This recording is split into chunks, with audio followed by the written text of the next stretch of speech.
हम्म hello बच्चों, good morning. तो इससे पहले हम लोग सॉल्यूशन पढ़ रहे थे, सॉल्यूशन का कॉलिगेटिव प्रॉपर्टी। आज उसका नेक्स्ट पार्ट पढ़ेंगे। कॉलिगेटिव प्रॉपर्टी में हम लोग अभी तक पढ़ चुके हैं ऑस्मेटिक प्रेशर और उससे रिलेटेड न्यूमेरिकल जो पिछले क्लास हम बताए थे। सेकंड जो ऑस्मेटिक प्रेशर है, सॉरी सेकंड जो कॉलिगेटिव प्रॉपर्टी है, आज हम लोग वो पढ़ेंगे। सेकंड क्या था हमारे पास? Relative lowering of vapour pressure. आज इसके बारे में हम लोग पढ़ेंगे। इसी को हम लोग RLVP भी बोलते हैं। देखो क्या होता है। Relative lowering of vapour pressure पढ़ने से पहले हम पहले पढ़ेंगे लोअरिंग ऑफ वेपर प्रेशर। पहले इसको पढ़ लेते हैं, फिर समझते हैं relative lowering of vapour pressure होता क्या। ये हम लोग पढ़ चुके थे कि ये मान लो सॉल्वेंट है, मान लो ये वाटर है। अब इस वाटर में हम नॉन वोलाटाइल सॉल्यूट ऐड कर रहे हैं। नॉन वोलाटाइल सॉल्यूट में मान लो हम शुगर ऐड कर रहे हैं या सॉल्ट ऐड कर रहे हैं, ठीक है, इस प्योर वाटर में। तो ये नॉन वोलाटाइल सॉल्यूट इसके कुछ अपर सरफेस में आ जाएगा, कुछ ना कुछ तो आएगा, जिसकी वजह से इसका वाटर का जो इवापोरेशन पहले हो रहा था उसका रेट को क्या करेगा, घटा देगा, जिसकी वजह से वेपर प्रेशर घट जाएगा। ये हम लोग पहले भी पढ़ चुके थे कि when a non-volatile solute is added to pure solvent then vapor pressure decreases।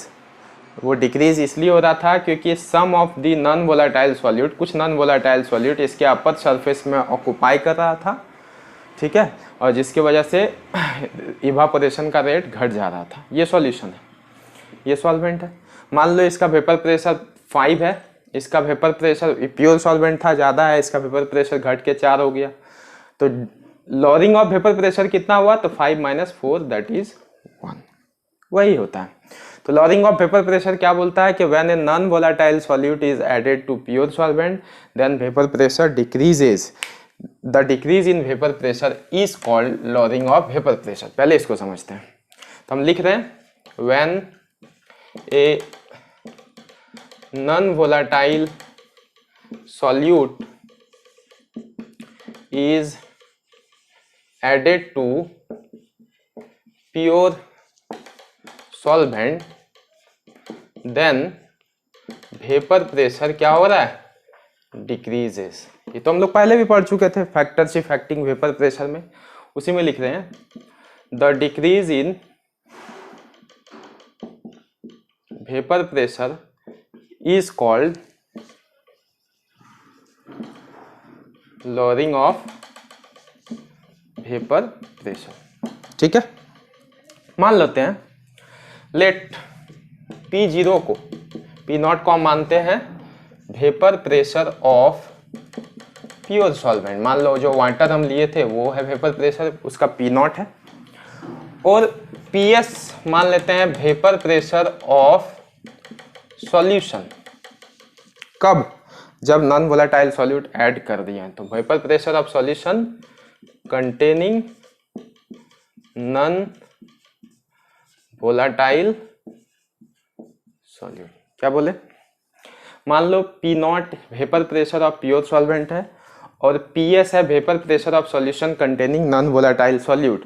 Then lowering of vapour pressure क्या हो जाएगा जी? P0 - PS। हम बोले थे ना, अभी बताए थे, मान लो वाटर का वेपर प्रेशर 6 है, सॉल्यूशन का वेपर प्रेशर 5 हो गया, तो 6 - 5 that is 1 is the lowering of vapour pressure. जल्दी से लिखो।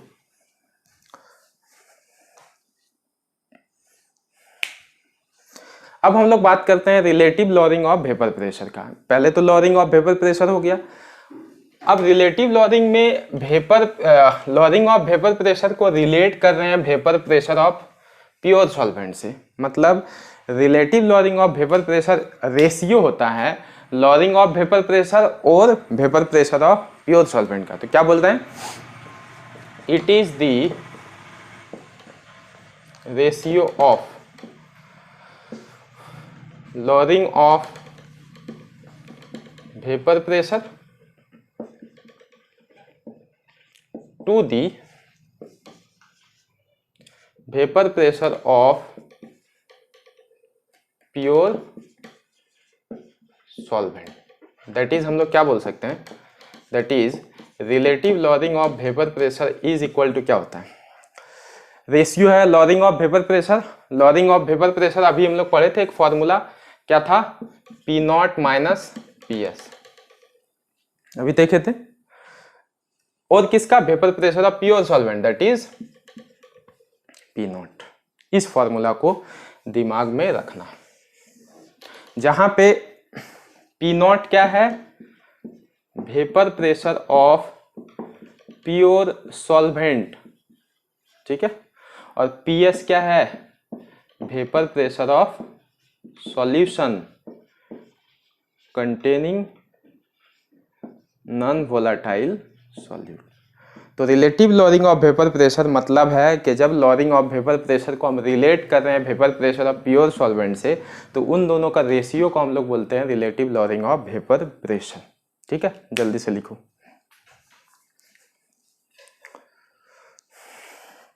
अब इसमें एक टर्म्स आएगा,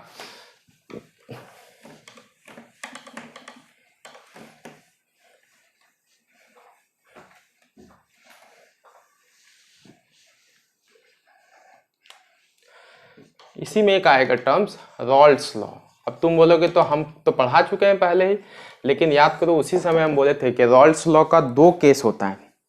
केस वन है फॉर वोलाटाइल लिक्विड, पिछले क्लास जो हम बताए थे वो वोलाटाइल लिक्विड हुआ, लेकिन अभी जो हम पढ़ रहे हैं रॉल्स लॉ, ये इसका केस टू है।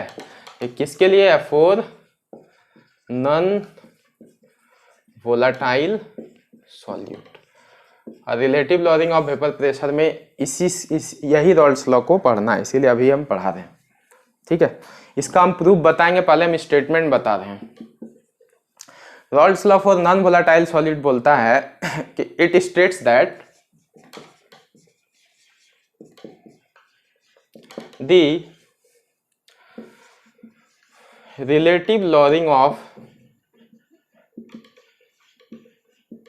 वेपर प्रेशर, ठीक है, जो हम पढ़े थे P not minus P S divided by P not is equal to the mole fraction of solute in solution. क्या बोलता है, सुनो, रॉल्स लॉ क्या बोलता है कि the relative lowering of vapour pressure, जिसको क्या ये रेशियो था P not minus P S by P nought, the relative lowering of vapour pressure is equal to the mole fraction, mole fraction को zeta भी बोलते हैं, इसको एक्स भी बोलते हैं, मोल फ्रैक्शन ऑफ सॉल्यूट। याद करो सॉल्यूशन में हम बी को सॉल्यूट बोलते हैं और ए को क्या बोलते हैं, सॉल्वेंट। स्टार्टिंग से ही हम बताते आ रहे हैं। तो mole fraction of solute that is X B, this is the Raoult's law for non volatile solute. पहले इसको लिखता है, फिर हम लोग इसको हम बताएंगे कि ये काहे बोला, किस बेसिस पे ये नॉन वोलाटाइल सॉल्यूट के लिए बोला, इसका हम प्रूफ बताएंगे। लेकिन बोर्ड एग्जाम के लिए वो प्रूफ ज़्यादा इंपॉर्टेंट नहीं है, तुमको स्टेटमेंट ज़्यादा जरूरी है। हम अभी प्रूफ बता रहे हैं, जल्दी से इसको लिखो।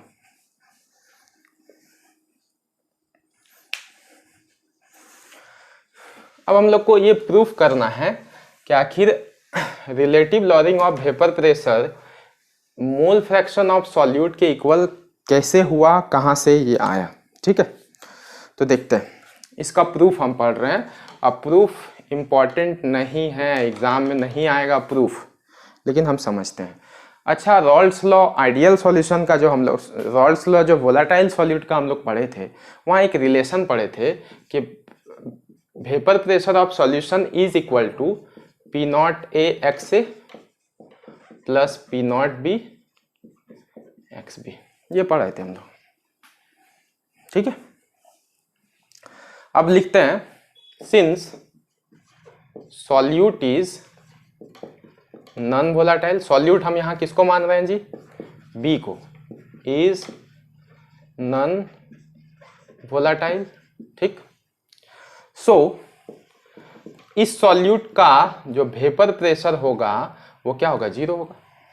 सिंपल सा बात है कि अगर नॉन वोलेटाइल सॉल्यूट है तो वो सॉल्यूट इवापोरेट नहीं होगा, तो वेपर जमा नहीं होगा, तो उसका वेपर प्रेशर को हम लोग क्या मान लेते हैं, 0 मान लेते हैं। तो उस सॉल्यूट का, इसीलिए प्योर सॉल्वेंट का लिखें, ये सॉरी प्योर कंपोनेंट का लिखें, vapour pressure of component B pure form में इज इक्वल टू 0, क्योंकि ये नॉन वोलेटाइल है। सो हम लोग क्या लिख सकते हैं, पी एस को, ये तो 0 हो गया, तो ये भी 0 हो गया, तो P S is equal to P nought A X A, ये लिख सकते हैं। और इसी को हम ऐसा लिख सकते हैं क्योंकि हम लोग को पता है कि X A plus X B equal to कितना होता है, 1, तो हम लिख सकते हैं P S is equal to P nought A, और एक्स ए की जगह क्या लिखेंगे, 1 माइनस एक्स बी लिख सकते हैं। और कि इसको थोड़ा सा तोड़ते हैं तो P nought A minus P nought A X B लिख सकते हैं, ठीक है। और इसी को देखो हम ऐसा लिख सकते हैं, इसको इस साइड ले आते हैं, तो P nought A X B is equal to P nought A minus P S, और हम क्या लिख सकते हैं, X B equal to P nought A minus P S by P nought A. यही चीज तो अभी हम बताए थे कि relative lowering of vapour pressure, A solvent है प्योर सॉल्वेंट, तो relative lowering of vapour pressure is equal to the mole fraction of solute. ये स्टेटमेंट है, इसको याद रखना है, जल्दी से लिखो।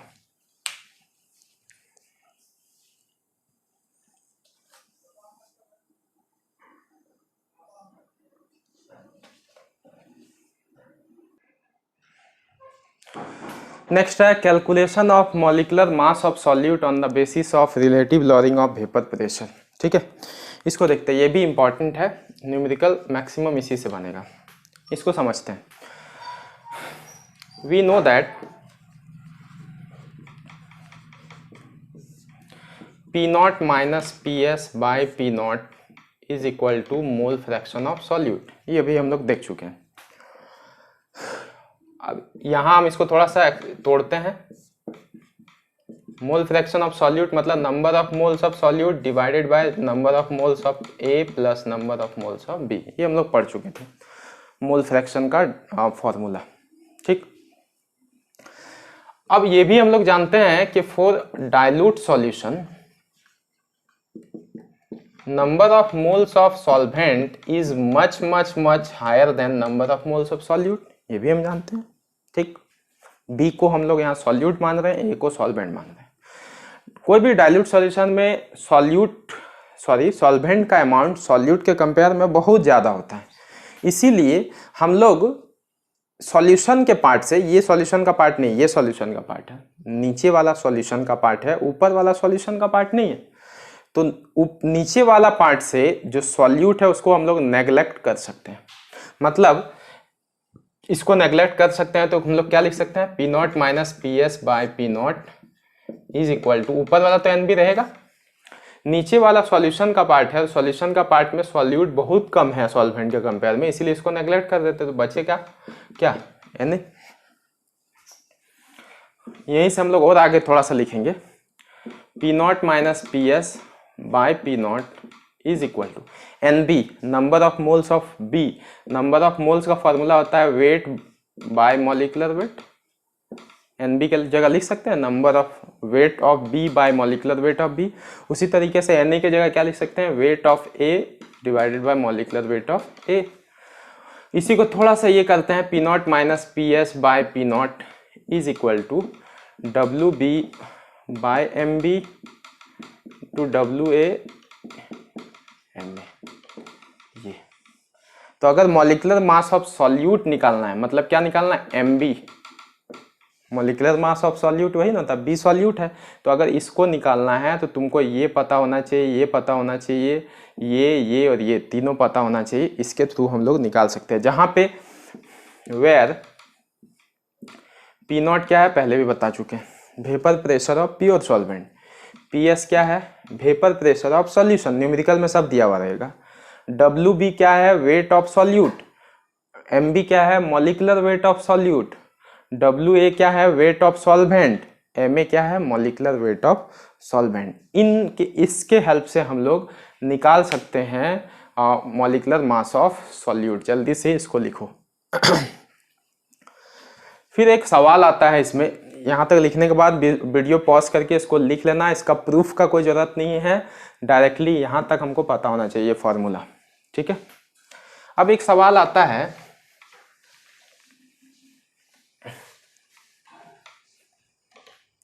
क्वेश्चन आता है जैसे हम बताए थे पिछले में भी कि why osmotic pressure is a colligative property, उसी तरीके से एक सवाल आता है कि why relative lowering of vapour pressure is an osmotic is colligative property.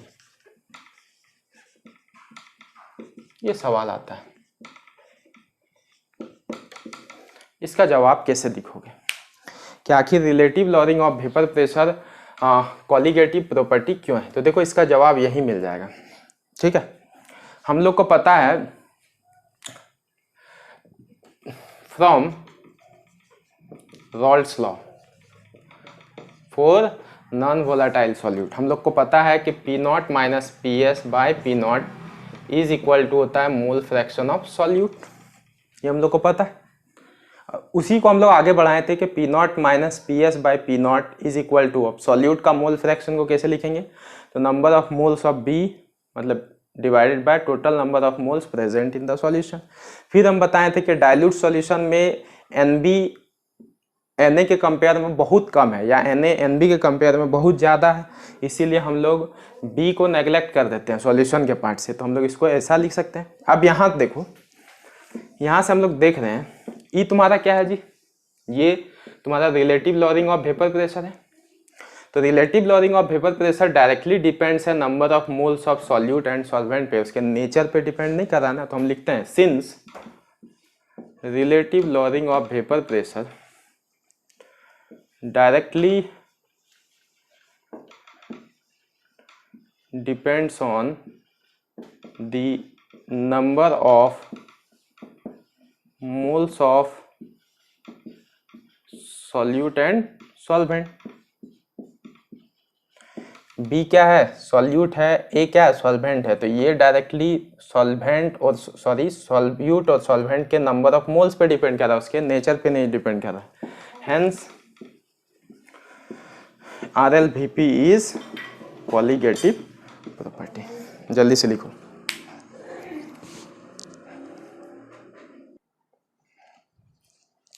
अब हम लोग relative lowering of vapour pressure पे बेस्ड न्यूमेरिकल पढ़ेंगे। देखो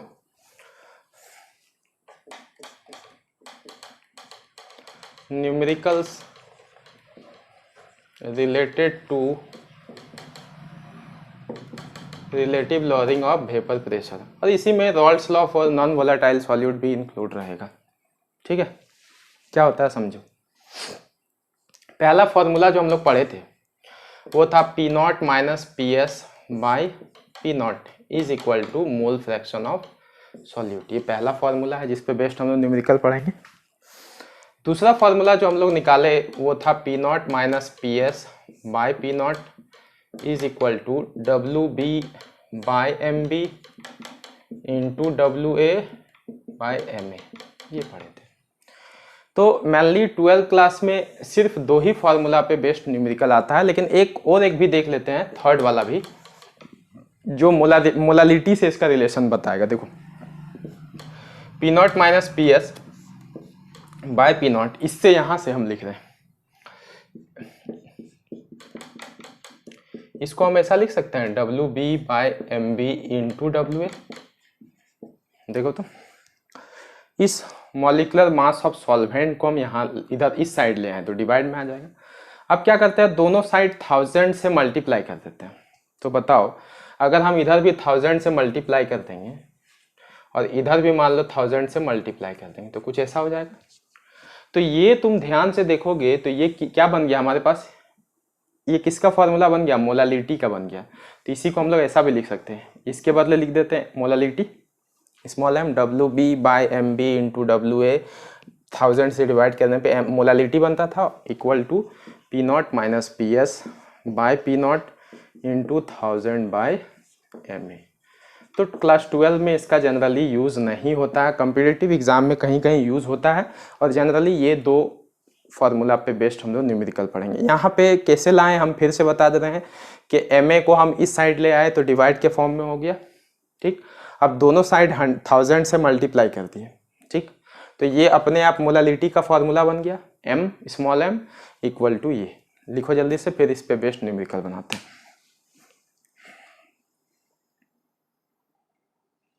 हैं। पहला क्वेश्चन है कि the vapour pressure of pure benzene, ठीक है, at a certain temperature is 0.850 bar. Pure benzene का है, तो क्या क्या दिया हुआ है। अगर हम सॉल्यूशन का बात करें तो हमारे पास जो गिवन डाटा है वो है vapour pressure of pure benzene. Benzene एक सॉल्वेंट होता है, तो प्योर सॉल्वेंट का वेपर प्रेशर दिया हुआ है। मतलब क्या दिया हुआ है हमारे पास, P0 दिया हुआ है। P0 हम बोले थे वेपर प्रेशर ऑफ सॉल्यूशन होता है, तो सॉरी प्योर सॉल्वेंट होता है।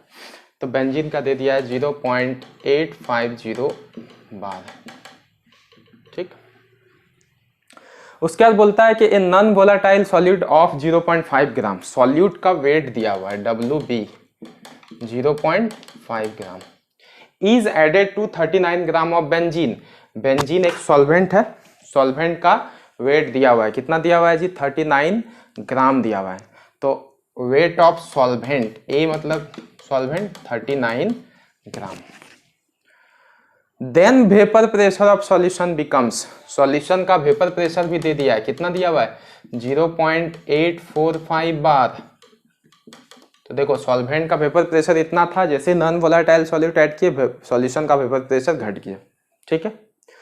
और एक चीज दिया हुआ है मोलर मास किसका, बेंजीन का, मतलब मोलर मास ऑफ सॉल्वेंट कितना दिया हुआ है 78, ठीक है। इतना डाटा हमारे पास दिया हुआ है।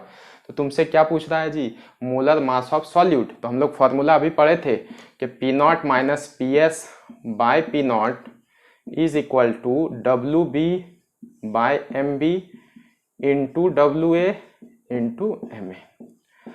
पुट करो 0.850 माइनस 0.845 डिवाइडेड बाय 0.850, ठीक है, is equal to weight of solute कितना है 0.5। मॉलिकुलर वेट ऑफ सॉल्यूट पूछ रहा है, वेट ऑफ सॉल्वेंट दिया हुआ है 39 ग्राम, और मॉलिकुलर वेट ऑफ सॉल्वेंट कितना दिया हुआ है 78। तो जब तुम इसको सॉल्व करोगे तो मॉलिकुलर मास आएगा 170 ग्राम पर मोल। इसको सॉल्व कैलकुलेट खुद घर से कर लेना, ठीक है। पहला न्यूमेरिकल आसान था।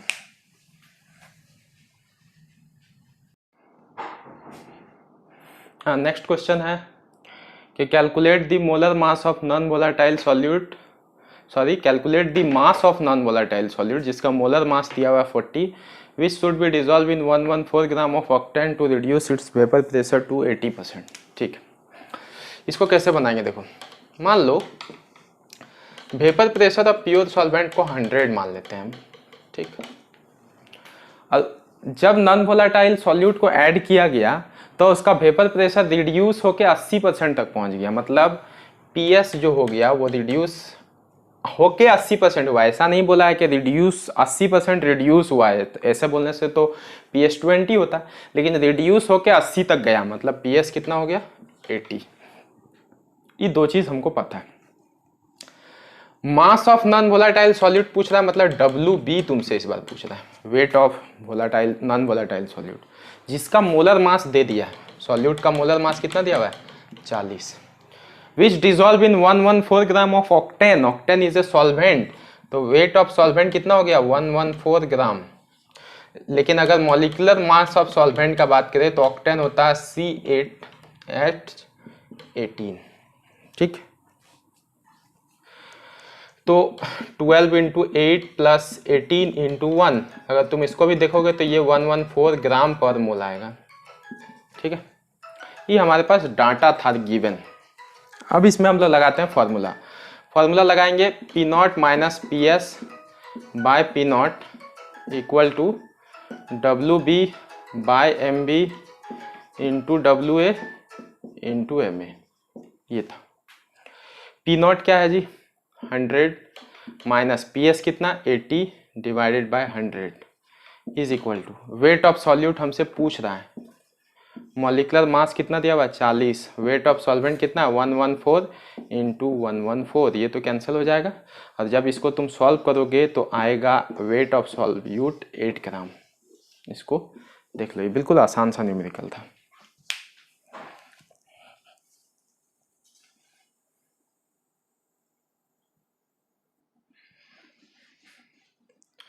नेक्स्ट क्वेश्चन है कि an aqueous solution of 2% non volatile solute exert a pressure of 1.004 bar, what is the molar mass of solute या solvent, what is the molar mass of solute, ये सवाल है। देखते गिवन क्या क्या है, पहले ये देखते हैं। एक सिंपल सा बात रखते हैं, 2% नॉन वोलेटाइल सॉल्यूट, इसका मतलब हुआ कि 2 gram solute present in 100 gram of solution, ये हम लोग पढ़ चुके हैं, ये W/W में बात कर रहे हैं। इसका मतलब वेट ऑफ सॉल्यूट कितना दे दिया जी 2 gram. Molecular weight of solute तुमसे पूछ रहा है, MB पूछ रहा है। वेट ऑफ सॉल्वेंट कितना है ये ध्यान देना है, 100 ग्राम ऑफ सॉल्यूशन, या इसी को हम लोग बोल सकते हैं कि 2 gram solute present in 98 gram of water. हमको पता है 2 ग्राम सॉल्यूट है, 100 ग्राम सॉल्यूशन है, तो सॉल्वेंट कितना होगा 98 ग्राम होगा। तो हम वेट ऑफ सॉल्वेंट को 98 ग्राम लिख सकते हैं, एकदम लिख सकते हैं। ये पहले भी सॉल्यूशन में पढ़ चुके हैं कि अगर 100 ग्राम सॉल्यूशन का मास है, 2 ग्राम सॉल्यूट है, तो सॉल्वेंट का मास 98 ग्राम होगा। Molecular mass of solvent water है, क्योंकि इसीलिए 18 ग्राम पर मोल, इतना हमको पता है। और क्या क्या दिया हुआ है, सॉल्यूशन का प्रेशर दिया हुआ है, देखो मतलब PS कितना दे दिया है जी 1.004 बार, और प्योर सॉल्वेंट का वेपर प्रेशर दिया हुआ है 1.013 बार। ये दरअसल किसके बराबर है 1 ATM के बराबर है, 1 ATM इज इक्वल टू 1.013 बार होता है।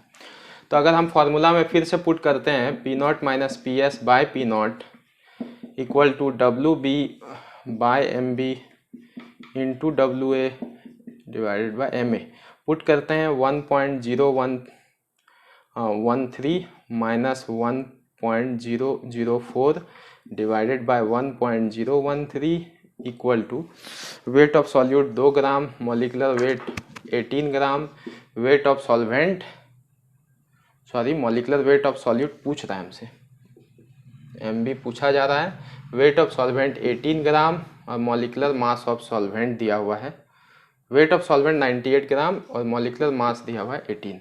जब इसको हम सॉल्व करेंगे तो मॉलिक्यूलर मास ऑफ सॉल्यूट जो आएगा वो आएगा 41.35 ग्राम, ये होगा। जल्दी से लिख लो।